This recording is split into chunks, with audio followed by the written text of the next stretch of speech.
అందరికీ నమస్కారం. మనకు నచ్చిన వాళ్ళ కోసం ఏదోటి చేయాలి, వాళ్ళ కోసం ఎఫర్ట్స్ పెట్టాలి అని అనిపించదే ప్రేమ అంటే.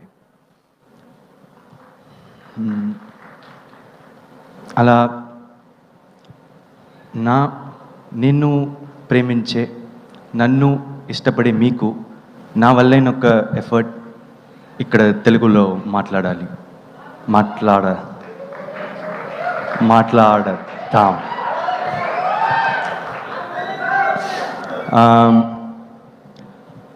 అందుకని ఇప్పుడు నేర్చుకున్నావా అంటే లేదు, కానీ ప్రయత్నించా. ఈ